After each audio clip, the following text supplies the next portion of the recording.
Hello everyone, I am Vishali Kaushik. Welcome to my channel, and today we'll start the chapter 2 of 11th class, and the name of the chapter is Unit and Measurement. And in this chapter we will cover the given topics: measurement and units of measurement, SI unit, measurement of length, mass and time, error in measurement, dimensions of physical quantity. So what is the name of the chapter? That is Unit and Measurement. Okay, so unit and measurement की ज़रूरत क्या है, पहले ये सोचने की ज़रूरत है, बिकॉज छोटी सी डेफिनेशन है फिजिक्स के. Physics is the science of the measurement. Physics एक साइंस है मेजरमेंट की. एक्चुअली नीड क्या है मेजरमेंट की, और नीड क्या है उनकी यूनिट्स की. यूनिट किसकी? यूनिट आपको पता है, यूनिट्स होती हैं फिजिकल क्वांटिटीज़ की, और फिजिकल क्वांटिटीज़ मेजर होती हैं मैग्नीट्यूड प्लस यूनिट के साथ. क्लियर?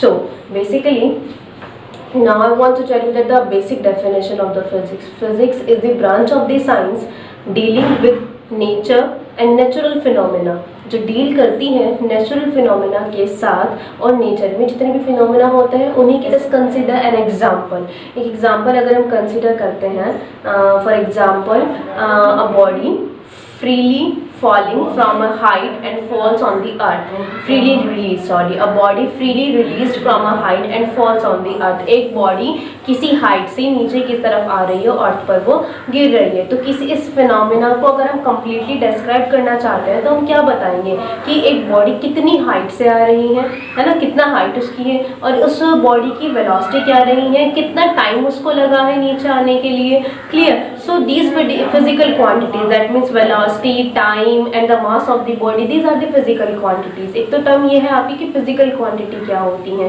फिजिकल क्वांटिटी जो रिलेट करती है, अभी हम इसको डेफिनेशन में बताएंगे यहाँ पे, या बाद में रख दीजिए. फिजिकल क्वांटिटी आपको बताई जाएंगी. What is physical quantity? Clear? Physical quantity को भी डिस्क्राइब करते हैं, तो इन फिजिकल क्वांटिटीज को कंप्लीटली मेजर करना पड़ता है. तो that's why we need to the measurement. इसलिए हमें मेजरमेंट की नीड होती है कि कितनी वेलोसिटी के साथ है. अगर आप नहीं बताएंगे तो आपको क्या पता चलेगा. That's why we can say that physics is the science of the measurement. कि फिजिक्स क्या है? मेजरमेंट की एक साइंस, मेजरमेंट की साइंस है. क्लियर? तो नीड फॉर द मेजरमेंट आपको क्लियर हुआ. नाउ देखिए फिजिकल क्वांटिटीज क्या होती हैं. What do mean by the physical quantities? वो फिजिकल क्वांटिटीज वो क्वांटिटीज होती है जो फिजिक्स के लॉ को कंप्लीटली फॉलो करती हैं. फिजिकल क्वांटिटी क्या होती है आपकी? Physical quantity which is linked to the natural phenomena. ठीक है, जो आपके नेचुरल फिनोमेना से लिंक करती हैं, जैसे अभी हमने डिस्कस किया है, एज वी हैव डिस्कस्ड, है ना. प्रॉपर्ली अगर हम बात कर रहे थे कि बॉल फ्रीली फॉल हो रही है, वो नीचे आ रही है फ्रीली, तो नीचे आने में आपको उसकी वेलोसिटी का पता होना चाहिए, उसकी मास का, उसके आपकी टाइमिंग का पता होना चाहिए, कितने टाइम में वो नीचे आई है. तो time, velocity, mass are the physical quantities. ठीक है, जिनकी मेजरमेंट की हमें क्या होती है, नीड होती है. बिना मेजरमेंट के आप किसी फिनोमेना को बता ही नहीं सकते हैं. Clear? So according to the definition, a quantity link to a physical phenomenon, एक क्वांटिटी जो लिंक करती है फिजिकल फिनोमेना से, and which is subjected to measurement, treated as physical quantity. And which is subjected to measurement, जिसको measurement करने की क्या होती है, नीड होती है, ट्रीटेड एज फिजिकल क्वांटिटी. आप उसे as a physical quantity need, आप उसे as a physical quantity denote करते हैं. नाउ देखिए किसी भी फिजिकल क्वांटिटी को कंप्लीटली डिस्क्राइब करने के लिए दो चीज़ों की हमें बहुत ज़्यादा ज़रूरत होती है. एक तो unit and the numerical value. Unit and the numerical value. First is unit. Unit क्या होती है एक्चुअली आपकी? यूनिट जिसमें आप किसी भी चीज़ को मेंशन करते हैं, दैट मीन, है ना. And what is the numerical value? Which numerical value shows the magnitude of that quantity in terms of the chosen unit, जिसमें आपने यूनिट को क्या किया होता है, चूज किया होता है. For example, if you want to measure the length of the marker, length of any wire, so for example the length of the marker is 6 metre. अगर लेंथ हम सोचें कि क्या है आपकी 6 मीटर लेंथ, तो 6 is the numerical value, and metre is the unit. ये हमने चूज किया है. Clear? So these are the two important values, the unit and the numerical value. Clear? So now what is the definition of the that is the unit and the numerical value, which I have discussed, that I told you also, in which the quantity is measured, जिसमें quantity measure की जाएगी वो आपकी unit है, and the numerical value which denotes the magnitude of that quantity in terms of the chosen unit. Clear? In terms of the chosen unit, that means for example अभी आपको बताया है, if we are measuring the length of any marker, any wire, then maybe suppose that it is 6 meter. 6 is the numerical value and meter is the unit जो हमने choose की है. Clear? That mean 6 numerical value है, metre आपकी क्या हो जाएगी, unit हो जाएगी। नाउ एक्चुअली इसके साथ ही हम एक चीज़ और देखते हैं। देखिए आप 6 मीटर इज इक्वल्स टू, अगर आप इसे सेंटीमीटर में कहेंगे तो 600 centimetre. We are having a formula N1U1 is equals to N2U2। Clear? What are N1 N2 are the numerical value and U1 U2 are the units. Clear? So N1 6, N2 600 meter, U1 and centimeter, U2.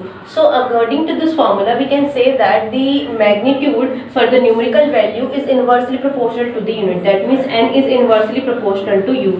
How can we say that? कैसे कह सकते हैं हम कि जो numerical value है वो inversely proportional हो रही है किसके, U के। Why we are saying, क्यों कह रहे हैं हम? देखिए आपके 6 और 600, अगर आप इन दोनों का कंपैरिजन करें तो आपका जो 600 वैल्यू है वो बड़ी है यहाँ पर, लेकिन अगर आप यूनिट्स का कंपैरिजन करें तो यूनिट्स में क्या है, आपकी मीटर बड़ी होती है। तो अगर आपकी यूनिट्स बड़ी हो जाती हैं तो जो आपकी न्यूमेरिकल वैल्यू है वो क्या हो जाती है, छोटी हो जाती है। That's why we are saying that n is inversely proportional to 1/u।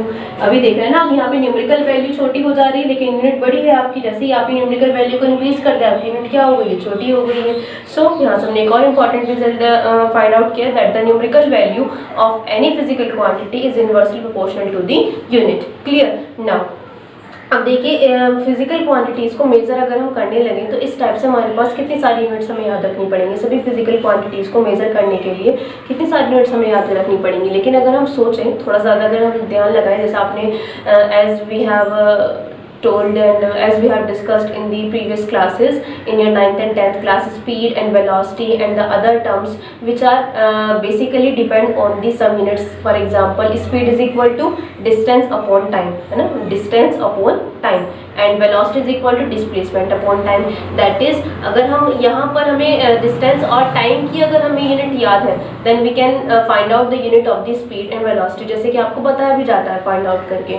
तो एक्चुअली हम कह सकते हैं कि हमारे पास इस तरह की कुछ यूनिट्स हैं जो सिर्फ और सिर्फ किसी और चीज़ पे डिपेंड नहीं करती हैं। फॉर एग्जांपल अगर हम बात करें, जो लेंथ है आपकी वो किसी भी अनदर यूनिट पर, अनदर फिजिकल सॉरी जो लेंथ है आपकी वो फिजिकल क्वांटिटी किसी और फिजिकल क्वांटिटी पर डिपेंड नहीं करती है। क्लियर? सिमिलरली आपकी जो टाइम है वो किसी और फिजिकल क्वांटिटी पर आपका डिपेंड नहीं करता है। लेकिन अगर आप बात करें the area of the board, अगर आप इस बोर्ड के एरिया की अगर आप बात करें तो एरिया तो डिपेंड करेगा, उसके लिए आपको क्या करना पड़ेगा, what is the formula of the area. Area is equal to length into breadth, that means length और ये ब्रेथ, ये भी आपकी जो ब्रेथ भी आएगी किस में आएगी, लेंथ में ही आएगी। मतलब एरिया में जितनी भी लेंथ आपकी इंक्लूड हो रही है पहले आपको उनको मेजर करना पड़ेगा। तो दैट मीन्स अगर हमें लेंथ की यूनिट पता है so we can find out the unit of the area.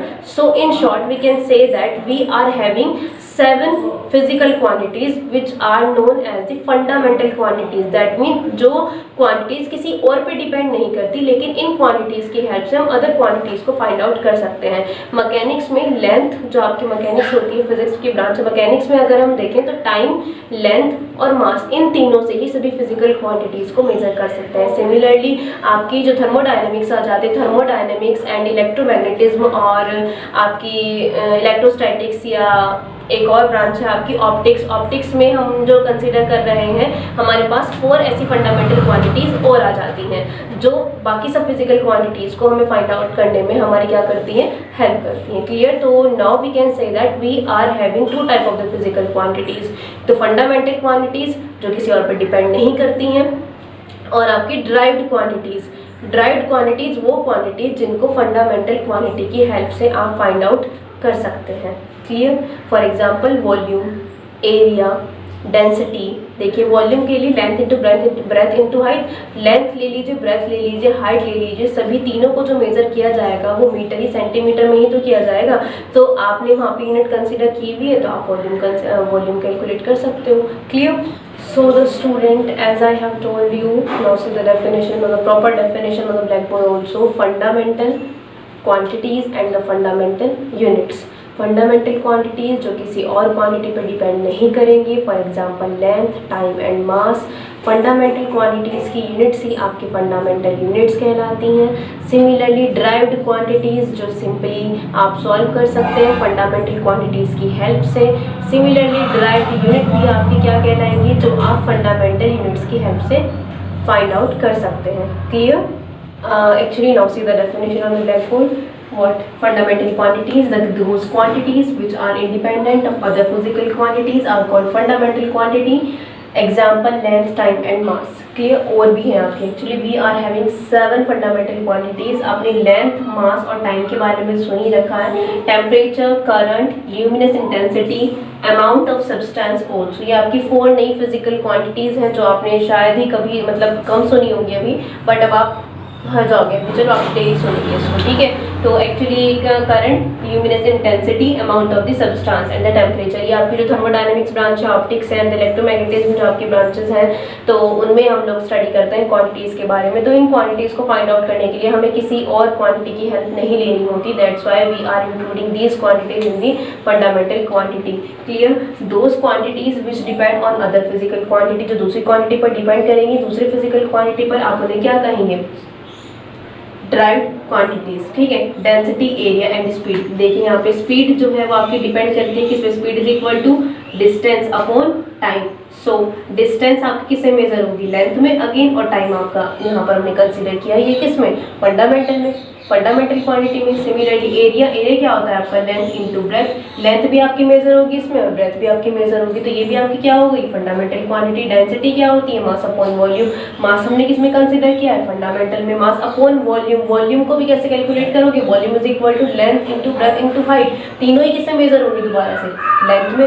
So length भी, ये चीजें आपकी क्या होगी? फंडामेंटल। बेसिकली हम कह सकते हैं कि इन 7 फंडामेंटल क्वांटिटीज के एक्सेप्ट इन, अगर 7 फंडामेंटल क्वांटिटीज को छोड़ दें, एक्सेप्ट दीज क्वांटिटीज, बाकी सभी जो क्वांटिटीज है वो आपकी डिराइव्ड क्वांटिटी होती है। Similarly length, mass, time, temperature, current, luminous intensity, amount of substance, in physical fundamental quantities की जो यूनिट्स होंगी वो आपकी फंडामेंटल यूनिट्स होती हैं, और rest of the physical quantity जो आपकी रह गई हैं उनकी जो यूनिट्स हैं वो आपकी डिराइव्ड यूनिट है।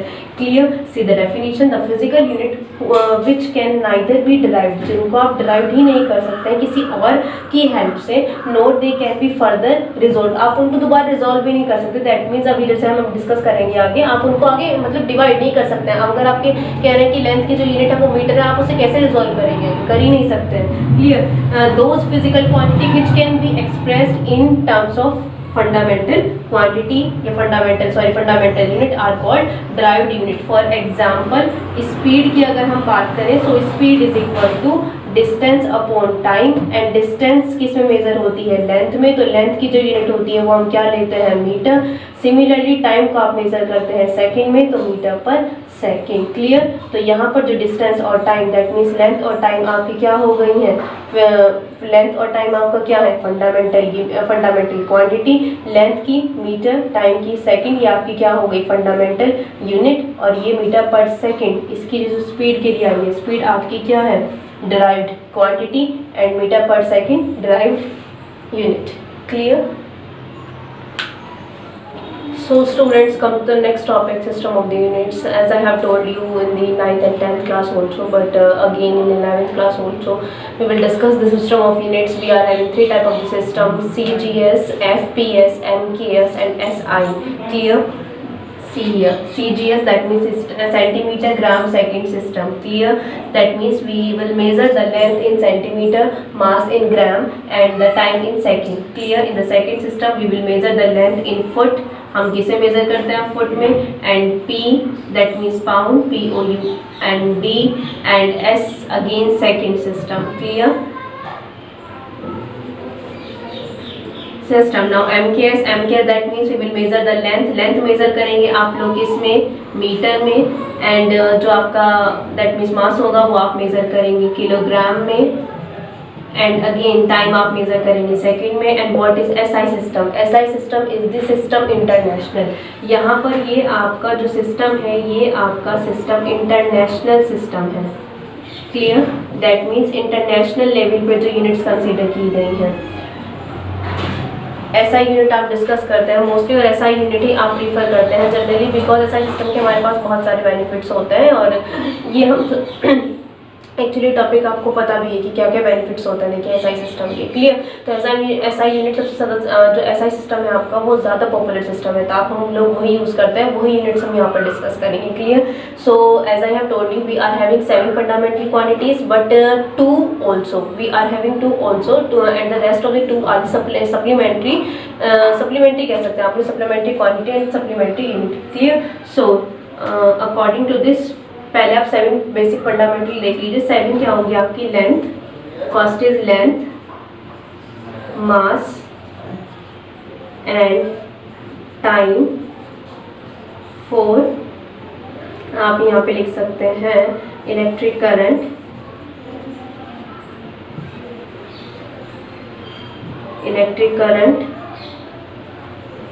and amount of substance,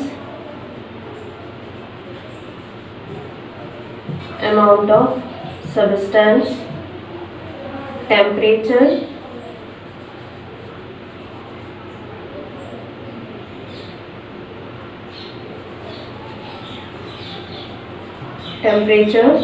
and 7 is what is left here, electric current, amount of substance, temperature and the luminous intensity.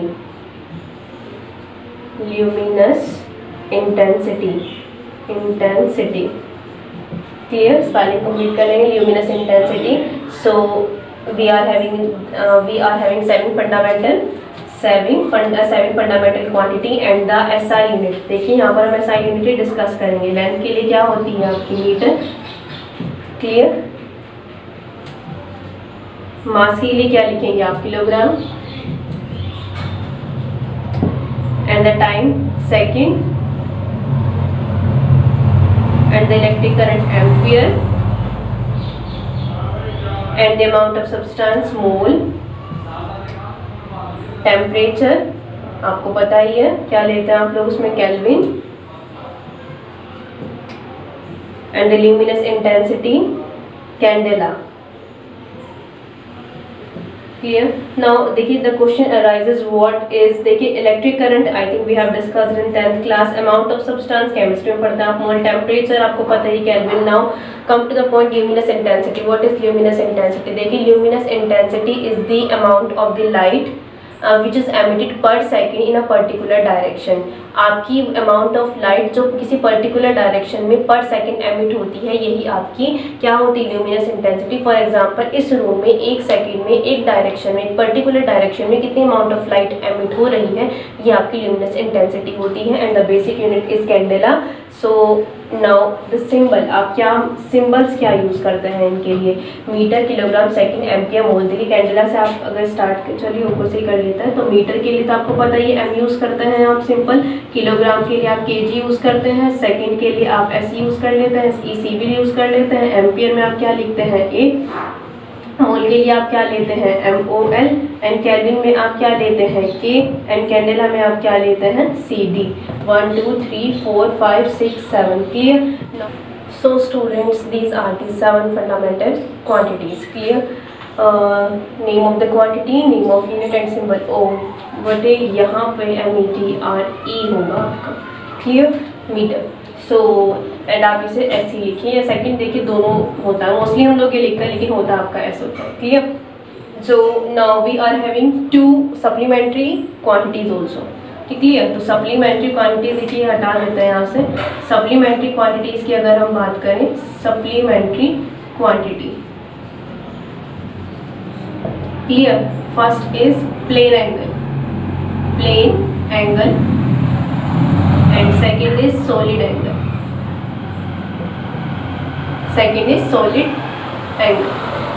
clear। सो प्लेन एंगल आपका 2D है और सॉलिड एंगल आपका 3D है। दैट मीन्स प्लेन एंगल आपका square and circle में जो आप बनाएंगे, स्क्वायर, रेक्टेंगल, ट्रायंगल, सर्कल में जो आपके 2D स्ट्रक्चर जो होती है आपके, उनमें जो एंगल बनेगा वो आपका प्लेन एंगल होता है। लेकिन अगर कोई स्फेयर, कोई कोन आपका एंगल बना रहा है तो वो आपका सॉलिड एंगल होगा, क्लियर। इसके बाद इनकी यूनिट्स क्या होती हैं, प्लेन एंगल आता है आपका रेडियन, ठीक है। सिमिलरली आपका जो सॉलिड एंगल है, सॉलिड एंगल के लिए जो बेसिक यूनिट होती है आपकी, बेसिक यूनिट सॉलिड एंगल के लिए steradian, and it is radian, clear. And what are the symbol क्या होंगे अब इनके, रेडियन के लिए आप लेंगे RD एंड स्टेरेडियन के लिए आप लेंगे यहाँ पे SR। अब देखिए इसका फॉर्मूला क्या होता है, it is represented by theta, theta is equal to arc upon radius, and steradian के लिए आपका जो फॉर्मूला होता है, स्टेरेडियन के लिए आप लोग यहाँ पे लेते हैं surface area upon radius square. Clear? So in the next video we will discuss the error and the direct and indirect method for the measurement of length, mass and the time. So thank you very much all of you, and please like, share and subscribe the channel if you like the video.